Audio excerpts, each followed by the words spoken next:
Alors que l'équipe de France va jouer ce soir un match amical à Amsterdam, on a vu ces dernières semaines des supporters du PSV Eindhoven se déchaîner violemment en pleine rue dans plusieurs villes d'Europe où le club disputait des matchs de Ligue des Champions. La nouvelle édition est partie enquêter justement dans les coulisses du club champion des Pays-Bas. C'est un sujet de Julien Launay.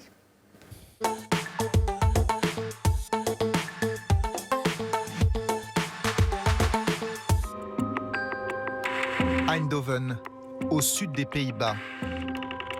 C'est l'ancien berceau de Philips, la fierté du pays dans le domaine de l'électronique. Cette ville de 200 000 habitants est aussi connue pour son club de foot, le PSV. 3 lettres, souillées récemment par quelques-uns de ses supporters, comme le montrent ces images. Elles ont fait le tour des télévisions. Des supporters du PSV qui se trouvent à Madrid avant un match de Ligue des Champions. Face à des mendiants, ils leur lancent des pièces de monnaie et ils brûlent un billet. Scandale en Espagne et malaise aux Pays-Bas. Le président du PSV réagit très vite sur le site du club. Nous n'avons rien à voir avec ces gens. Nous avons des valeurs, nous y tenons et nous les préserverons. Ce genre de personne n'a rien à faire dans un club comme le PSV.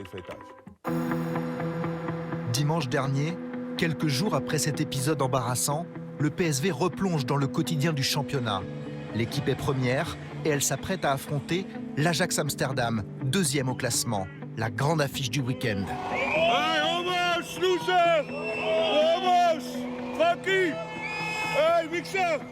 Des supporters d'Eindhoven qui insultent l'adversaire en clamant haut et fort leur hostilité.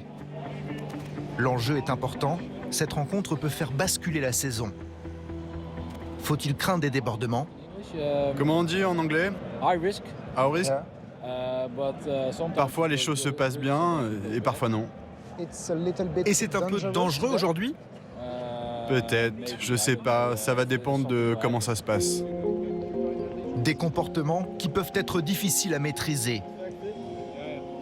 À l'approche du coup d'envoi, lorsqu'on évoque les images choquantes de Madrid, certains condamnent du bout des lèvres. Non, ce n'est certainement pas une bonne attitude. Mais comprenez, ils sont là depuis le début de la journée, ils ont déjà enfilé pas mal de bière et ça peut mal finir.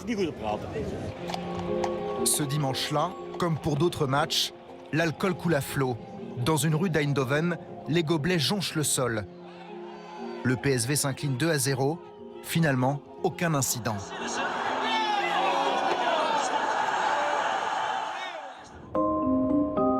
À 1h30 de route d'ici, ce quartier résidentiel où vit un chroniqueur sportif et surtout ancien dirigeant de l'Ajax Amsterdam. David Hent connaît bien les problèmes liés aux supporters. Bonjour. Bonjour David. Après la scène d'humiliation à Madrid, David Hent a un sentiment de dégoût. Pour lui, le hooliganisme est un fléau qui n'en finit pas. Ça nous force à voir le problème des hooligans en Hollande. Ce n'est pas un cas isolé. Vous rencontrez ça partout. Chaque week-end, il se passe quelque chose. Il se souvient aussi d'un autre épisode qui a heurté l'opinion internationale en février 2015.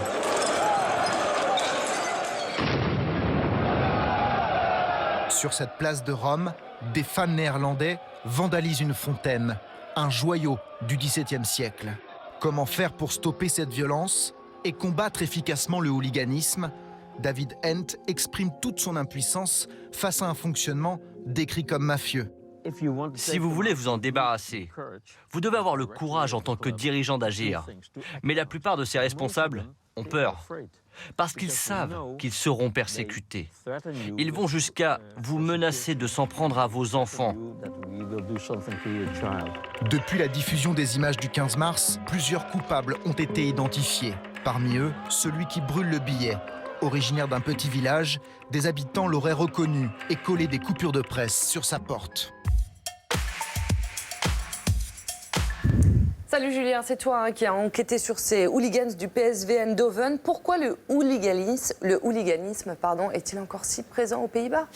C'est la grande question, Daphné. L'ancien dirigeant de l'Ajax Amsterdam que vous avez vu dans le reportage y répond en partie. Alors, Pour lui, cette situation est tout de même moins pire qu'il y a 10, 15 ou 20 ans. David Hent pointe du doigt le gouvernement, jugé trop passif. D'ailleurs, la ministre des Sports néerlandaise a réagi à ces images de Madrid. Elle dénonce des attitudes dégoûtantes. Elle promet qu'il y aura des conséquences pour les fauteurs de troubles. Affaire à suivre, comme on dit. Thierry Braillard, ça vous inquiète, le hooliganisme pendant l'Euro, justement? Comment est-ce que vous allez le contenir? Déjà, notre pays a travaillé sur la lutte contre le hooliganisme. Il faut savoir qu'il y a un texte de loi qui va être discuté au Sénat le 4 avril, qui concerne le renforcement de la lutte contre le hooliganisme, mais dans le même temps, l'organisation du supporterisme, car je crois beaucoup au dialogue avec les supporters et qu'on mette de côté ceux qui sont des hooligans et qui viennent au stade pour autre chose que de supporter leur équipe.